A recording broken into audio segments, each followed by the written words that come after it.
Hello friends, daffodil के इस online platform पर एक बार फिर से आप सबका स्वागत है। आज हम नया टॉपिक शुरू करने जा रहे हैं, कंकाल तंत्र यानी स्केलेटन सिस्टम। तो आज अपन कंकाल तंत्र या स्केलेटन सिस्टम के बारे में जानेंगे। अच्छा टॉपिक है, अक्सर क्वेश्चन उठता है यहाँ से, किस प्रकार से क्वेश्चन उठता है उसकी बात अपन यहाँ पर करेंगे। तो आज अपन क्या पढ़ रहे हैं, कंकाल तंत्र पढ़ रहे हैं।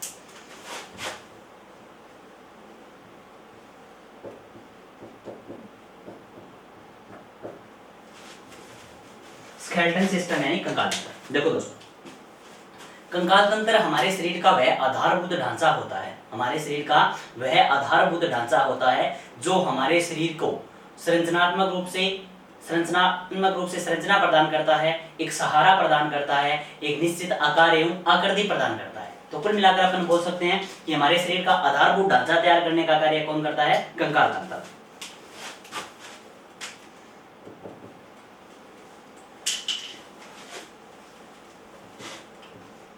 शरीर का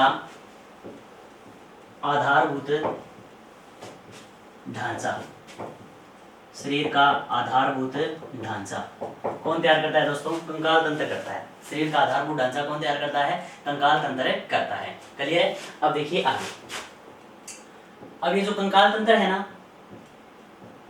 कंकाल तंत्र ये दो प्रकार का होता है। कंकाल तंत्र है वो कितने प्रकार का होता है, दो प्रकार का होता है। नंबर एक बाह्य कंकाल और नंबर दो आंतरिक कंकाल। नंबर एक बाह्य कंकाल, ठीक है, और नंबर दो आंतरिक कंकाल। नंबर एक बाह्य कंकाल और नंबर दो क्या है दोस्तों, आंतरिक कंकाल। अब देखो बाह्य कंकाल है ना, बाह्य कंकाल कंकाल तंत्र का वह भाग है जो आंशिक रूप से शरीर से क्या रहता है, बाहर रहता है, या शरीर के बाहर उपस्थित कंकाल तंत्र का वह भाग जो वस्तुओं पर पकड़ बनाने में और बैलेंस बनाने में यानी संतुलन बनाने में सहायक होता है, उसे अपन क्या बोलते हैं, बाह्य कंकाल बोलते हैं। ठीक है, हाँ, बाह्य कंकाल यानी शरीर से बाहर स्थित होगा, शरीर से बाहर स्थित होगा और साथ में क्या करता है, बाह्य अंगों को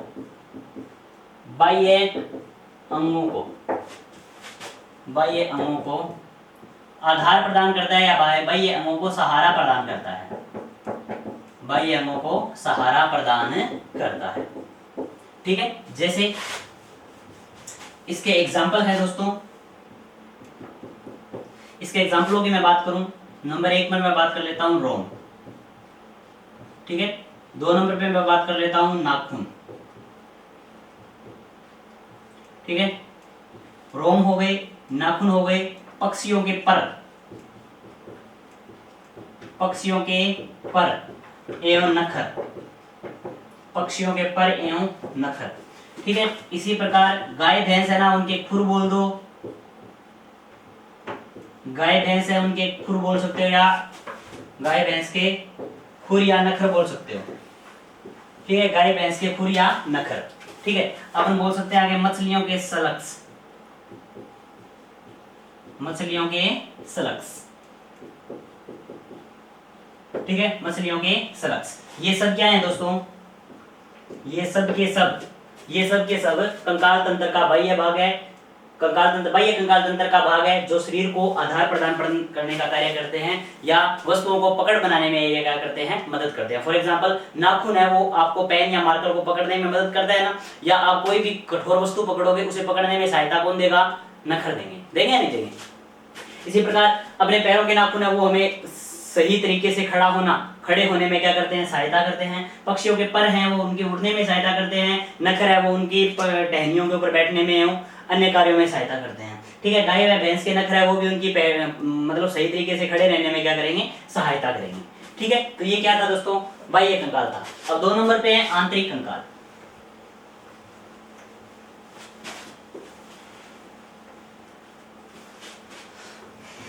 दो नंबर पे है आंतरिक कंकाल।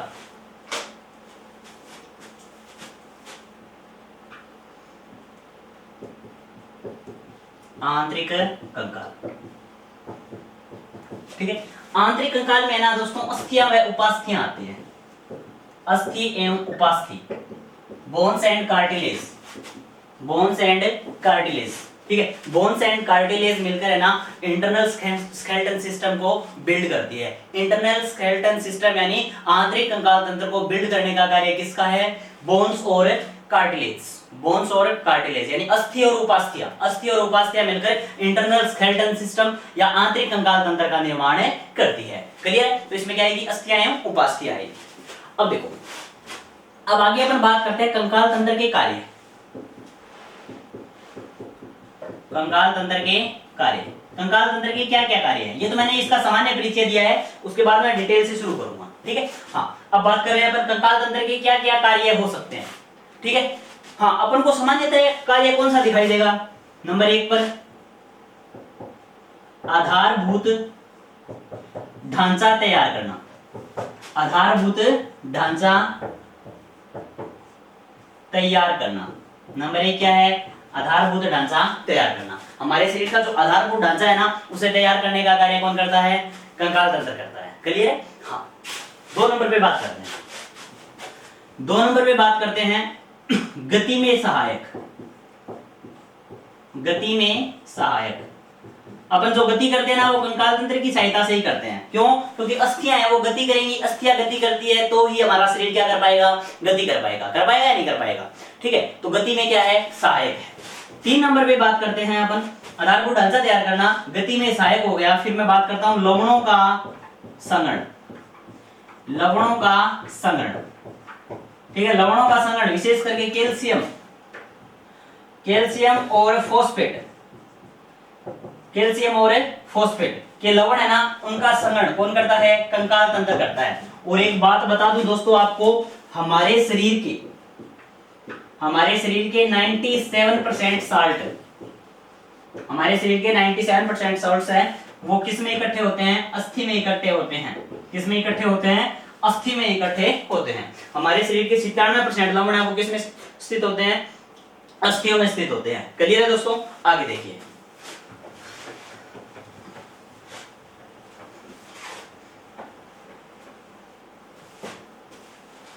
आगे कंकाल तंत्र का अगला कार्य रक्त का निर्माण। रक्त का निर्माण, रक्त का निर्माण कंकाल तंत्र करने में कैसे सहायक है वो देखो।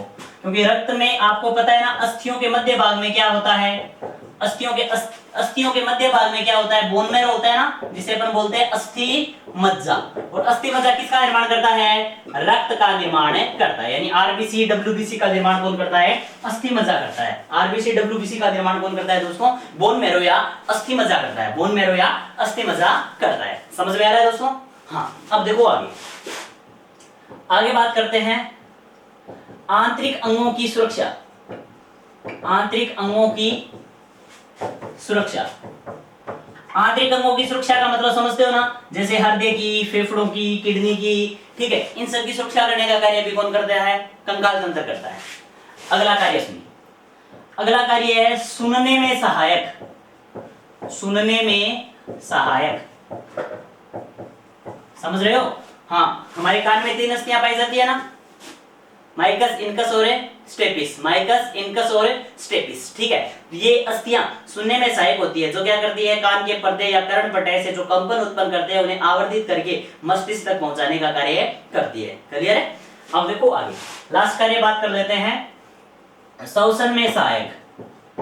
श्वसन में सहायक, ये श्वसन में भी क्या है? सहायक है। कंकाल तंत्र है वो श्वसन में भी सहायक होता है। क्लियर है दोस्तों?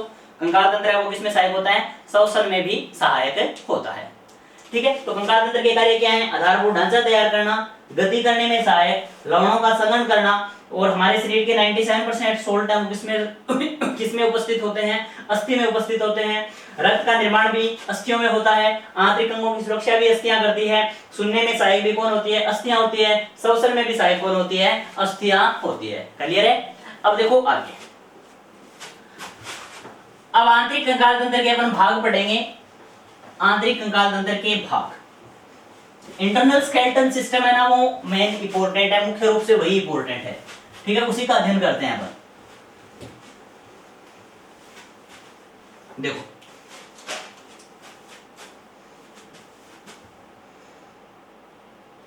कंकाल तंत्र यानी आंतरिक कंकाल तंत्र के भाग, आंतरिक कंकाल तंत्र के भाग लिख देता हूं मैं आंतरिक।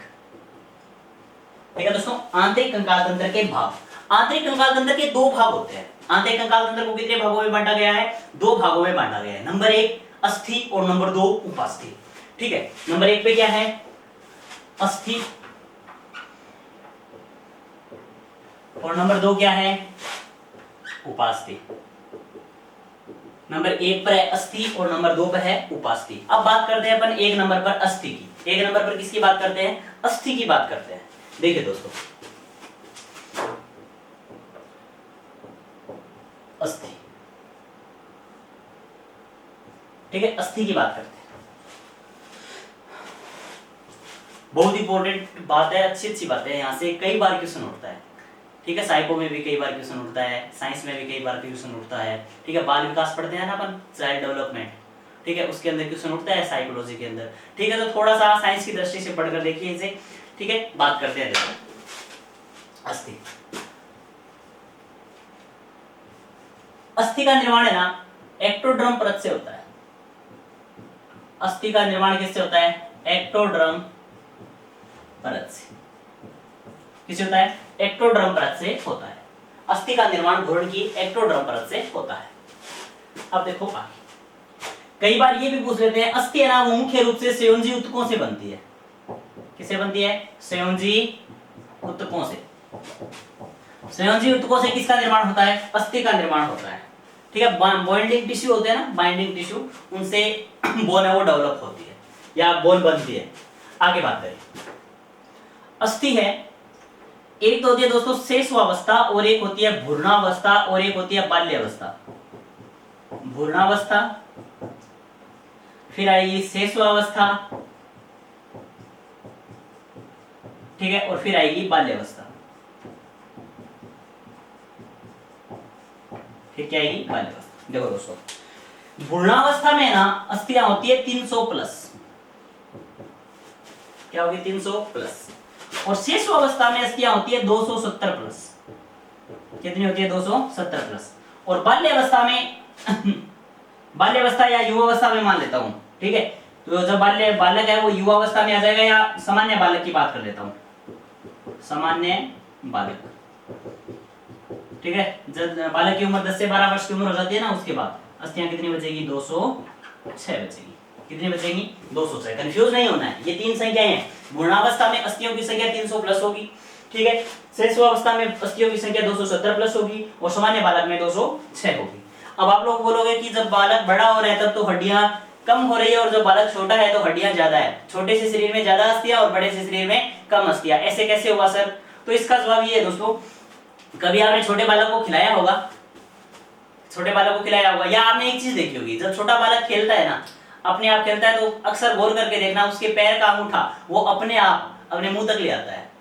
पैर का अंगूठा है ना अपने आप उसके मुख तक रहता है। ठीक है, क्यों रहता है भाई?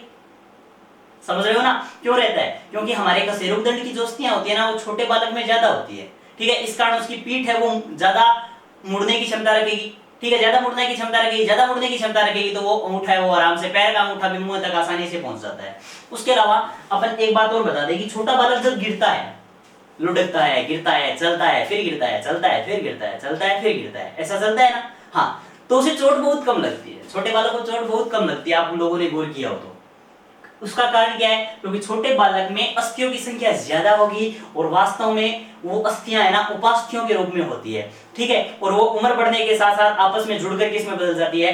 अस्थियों में बदल जाती है। इसलिए उम्र बढ़ने के साथ साथ अस्थियों की संख्या घट जाती है। उम्र बढ़ने के साथ साथ अस्थियों की संख्या घट जाती है। क्लियर है दोस्तों? अब आगे बढ़ता हूं। हाँ, तो अस्थि का निर्माण भ्रूण की एक्टोडर्म परत से होता है। अस्थि वो एक प्रकार की क्या संयोजी ऊतकों से मिलकर बनती है। भ्रूणावस्था में अस्थियों की संख्या 300 प्लस होती है, शेषवावस्था में अस्थियों की संख्या 270 प्लस होती है और सामान्य बालक में अस्थियों की संख्या 206 से अधिक होती है। आगे देखो, आगे बात करते हैं, जो अस्थि होती है ना, अस्थि वो कैल्शियम फॉस्फेट से मिलकर बनती है। किससे मिलकर बनती है?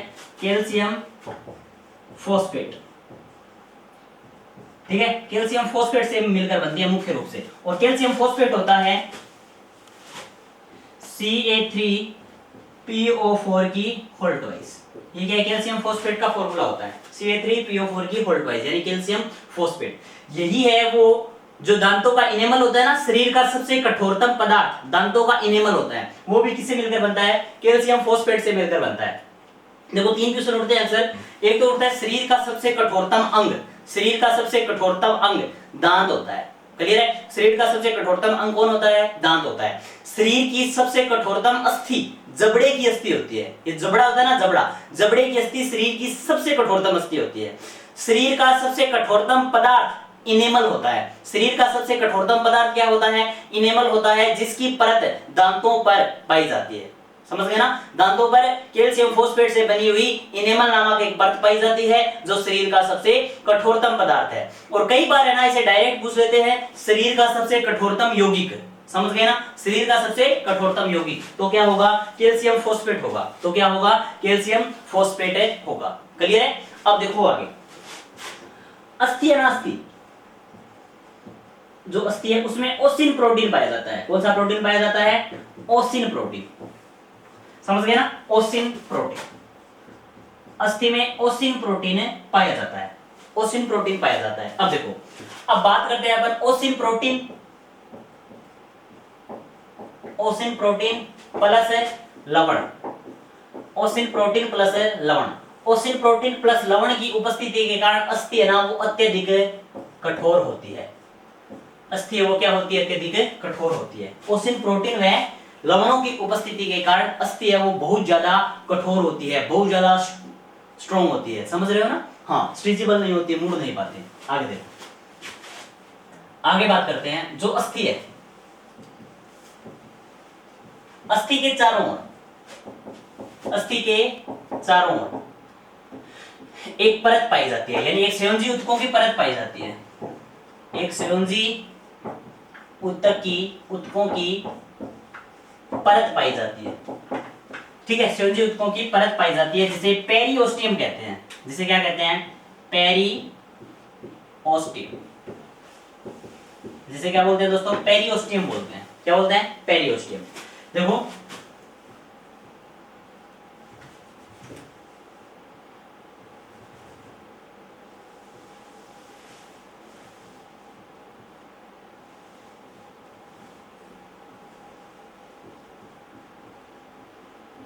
कुछ अस्थि इस प्रकार से ही होती है।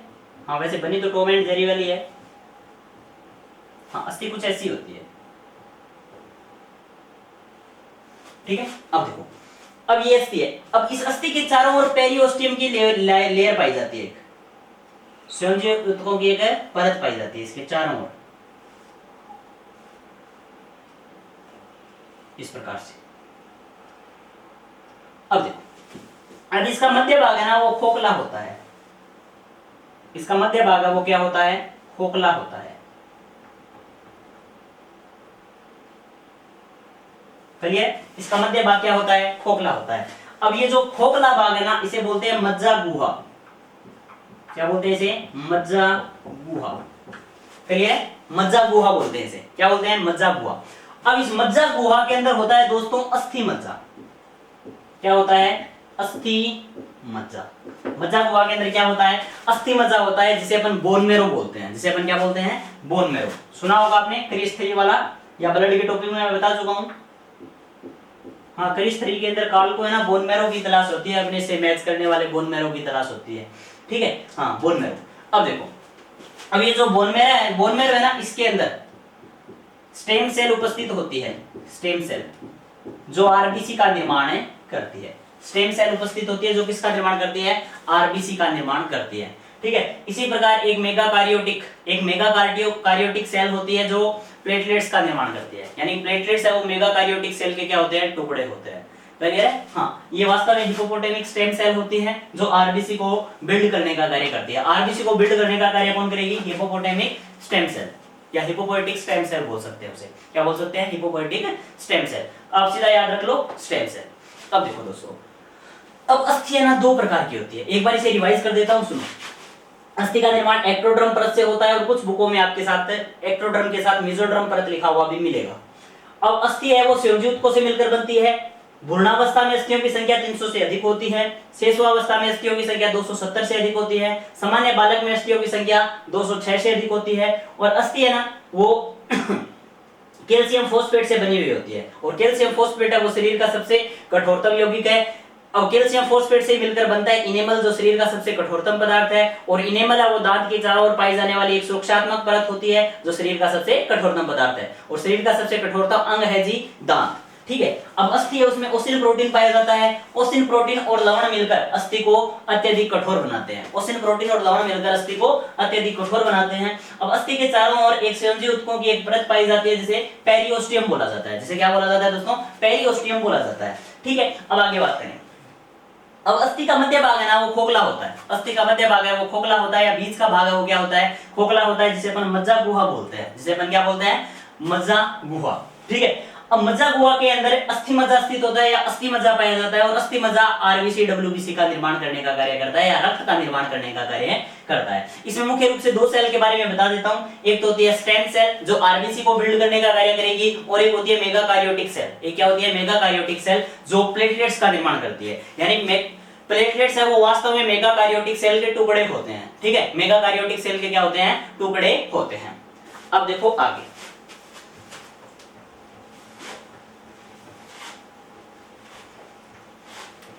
अब अस्थियां हैं वो दो प्रकार की होती है। अस्थियां कितने प्रकार की होती है, दो प्रकार की होती है। एक होती है कलाजात अस्थि और एक होती है उपास्थि जात अस्थि। एक होती है कलाजात अस्थि और नंबर 2 होती है उपास्थि जात अस्थि।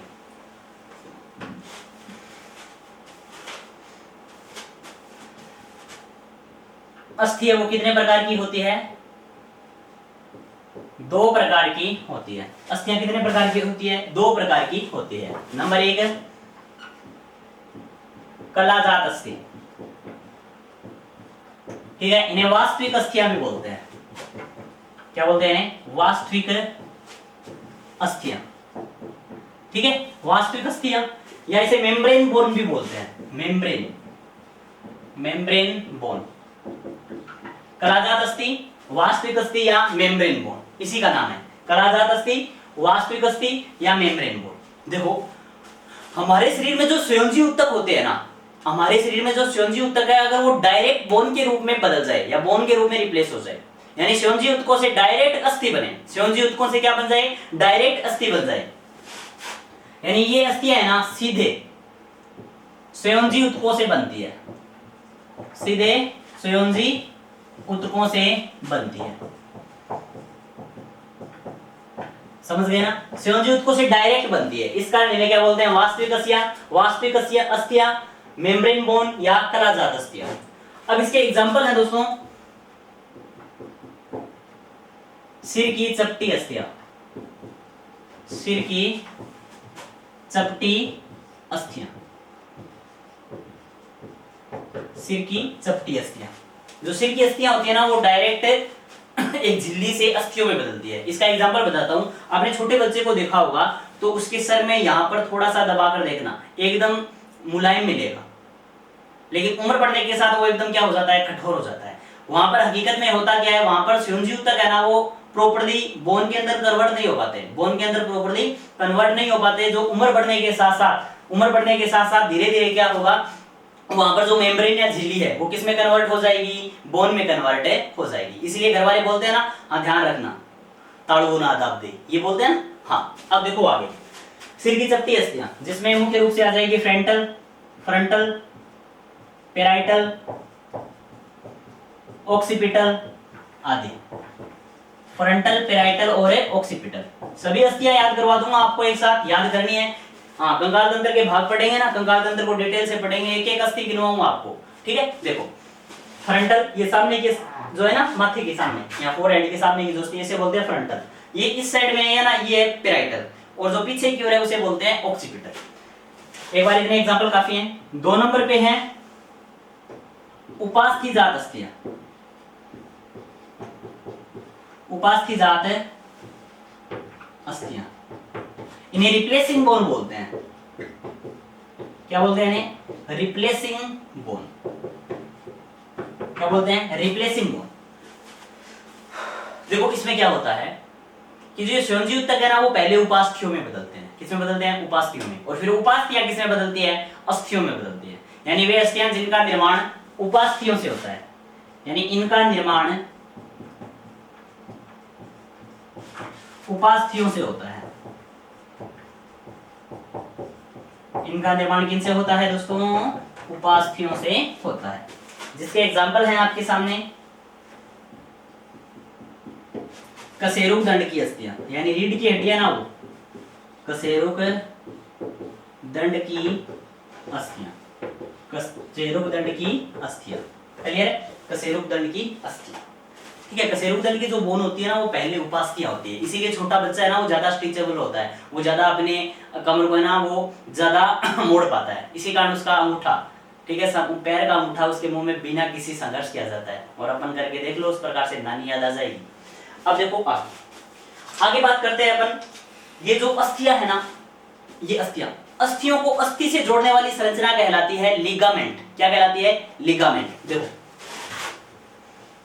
2-3 बातें और बताता हूं, फिर मैं उपास्थि के बारे में बात करूंगा।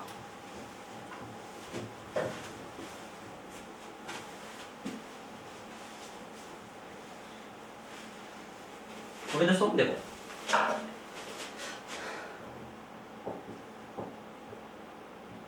अस्थि को अस्थि से कौन जोड़ता है? लिगामेंट जोड़ता है। लिगामेंट, जिसे क्या बोलते हैं? स्नायु बोलते हैं। जिसे क्या बोलते हैं? स्नायु, लिगामेंट या स्नायु। 2 नंबर पे अगर बात करें, अस्थि को उपास्थि से जोड़ने का कार्य कौन करता है? कंडरा या टेंडन।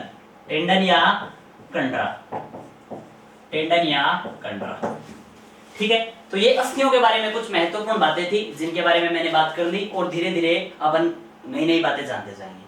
अब कंकाल तंत्र का दूसरा भाग है उपास्थि। चलो एक बात और कर लेते हैं, अस्थियों का अध्ययन। अस्थियों का अध्ययन क्या कहलाता है दोस्तों? अस्थियों का अध्ययन ओस्टियोलॉजी कहलाता है। अस्थियों का अध्ययन क्या कहलाता है? ओस्टियोलॉजी। अस्थियों का अध्ययन क्या कहलाता है? ओस्टियोलॉजी कहलाता है। इसी प्रकार उपास्थियों का अध्ययन क्या कहलाएगा? कोंड्रोलॉजी कहलाता है। क्या कहलाता है? कोंड्रोलॉजी। और एक होता है दोस्तों कार्डियोलॉजी, एक होता है कार्डियोलॉजी। क्या होता है? कार्डियोलॉजी। और जो कार्डियोलॉजी होता है ना वो होता है हृदय का अध्ययन। क्या होता है वो? हृदय का अध्ययन। हृदय का अध्ययन क्या कहलाएगा? कार्डियोलॉजी कहलाएगा। हृदय का अध्ययन क्या कहलाएगा?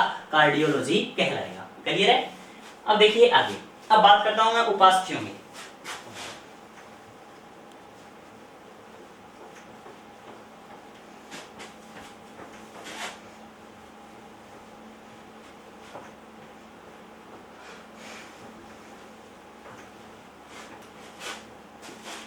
उपास्थि जिसे कार्टिलेज बोलते हैं, उपास्थि या कार्टिलेज। देखो दोस्तों, उपास्थियों का अध्ययन तो कोंड्रोलॉजी कहलाता है। अब उपास्थि में उपस्थित होता है कॉन्ड्रिन प्रोटीन। क्या उपस्थित होता है? Chondrin protein.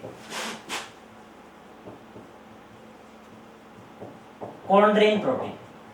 अब इस कॉन्ड्रिन प्रोटीन की उपस्थिति के कारण उपास्थियां वो क्या होती है? मुलायम होती है। उपास्थियां वो क्या होती है? मुलायम होती है। अगली बात करें, उपास्थियां हैं वो अस्थि व उपास्थि, अस्थि व उपास्थि के मध्य की संरचना है, के मध्य की संरचना है। समझ गया ना? ये अस्थि और उपास्थि के मध्य की संरचना होती है। क्लियर है? अस्थि है ना वो बिल्कुल भी स्ट्रेचेबल नहीं होती, ठीक है, उसे बिल्कुल भी मोड़ा नहीं जा सकता। और मांसपेशी है उसे हम जैसे चाहे वैसे मोड़ सकते हैं, और उस मोड़ने पर जिस प्रकार से उसे मोड़ देंगे ना वो बिल्कुल वैसे ही रहेगी। लेकिन उपास्थि है ना, इन दोनों के बीच की स्ट्रक्चर है, ये स्ट्रेचेबल भी होती है, लेकिन जैसे इस पर बाह्य बल लगाया वो छोड़ देंगे तो उपास्थि है वो अपनी वापस उसी शेप में आ जाएगी। फॉर एग्जांपल ये कान के ऊपर की है ना, ये हाँ, इसे आप जितना भी पिचका लो ये वापस उसी शेप में आ जाती है। ये क्या है? उपास्थि है। आगे सुनो, उपास्थि का निर्माण भी किससे होता है? एक्टोडर्म परत से होता है। उपास्थि का निर्माण में भ्रूण की एक्टोडर्म परत से होता है। भ्रूण की जो एक्टोडर्म लेयर होती है उससे किसका निर्माण होता है? उपास्थि का निर्माण होता है। आगे बात करें, ये जो उपास्थि है, गौर करना दोस्तों, ये जो उपास्थि है इसके चारों ओर एक संयोजी ऊतकों की परत पाई जाती है। संयोजी ऊतकों की परत पाई जाती है। उस संयोजी ऊतकों की परत को क्या बोलते हैं? पेरिकोन्ड्रियम बोलते हैं। संयोजी ऊतकों की उस परत को क्या बोलते हैं दोस्तों? पेरिकोन्ड्रियम। क्या बोला जाता है? पेरिकोन्ड्रियम। उपास्थि के चारों ओर संयोजी ऊतकों की एक परत पाई जाती है जिसे पेरिकोन्ड्रियम बोलते हैं। जिसे क्या बोलते हैं दोस्तों? पेरिकोन्ड्रियम बोलते हैं। क्या बोलते हैं? पेरिकोन्ड्रियम। क्या बोलते हैं? पेरिकोन्ड्रियम। आगे देखो, उपास्थि है ना, उपास्थि अस्थियों के संधि स्थल, अस्थियों के संधि स्थल, अस्थियों के संधि स्थल है वहां पर उपस्थित होती है। उसके बाद में कशेरुक दंड, कशेरुक दंड की कशेरुकाओं के मध्य, कशेरुक दंड की कशेरुकाओं के मध्य स्थित होती है। कशेरुक दंड की कशेरुकाएं होती है ना, उनके मध्य क्या पाई जाती है? उपास्थि पाई जाती है। फिर उसके बाद बात करें, सवर यंत्र है ना, वो किससे मिलकर बनता है? उपास्थियों से मिलकर बनता है। सवर यंत्र है वो किससे मिलकर बनता है? उपास्थियों से मिलकर बनता है। फिर मैं बात करूं श्वास नली या ट्रेकिया, श्वास नली या ट्रेकिया किससे बनकर बनती है? उपास्थियों से मिलकर बनती है। फिर मैं आगे बात करूं, अस्थियों के संधिस्थल हो गए, कशेरुक दंड की कशेरुकाएं हो गई, सवर यंत्र हो गया, श्वास नली या ट्रेकिया हो गई। उसके बाद अगर अपन बात करें, उसके बाद अगर अपन बात करें नाक, नाक का अग्रभाग है ना वो भी उपास्थियों से मिलकर बनता है। इसीलिए नाक को आप कितना भी पिचका लो वापस उसी शेप में आ जाएगा। ठीक है, हाँ। फिर उसके बाद बात करें अपन कान, इनमें क्या उपस्थित होती है दोस्तों? उपास्थियां उपस्थित होती है। क्या उपस्थित होती है? उपास्थियां उपस्थित होती है। ठीक है दोस्तों, आज हमने पढ़ा है अस्थि एवं उपास्थियों के बारे में। कल अपन कंकाल तंत्र के अन्य भाग पढ़ेंगे, जो अक्षीय कंकाल तंत्र के भाग होते हैं दो, एक होता है अक्षीय कंकाल, एक होता है उपांगीय कंकाल, जिनके बारे में अगले वीडियो में जानेंगे। तब तक के लिए थैंक यू।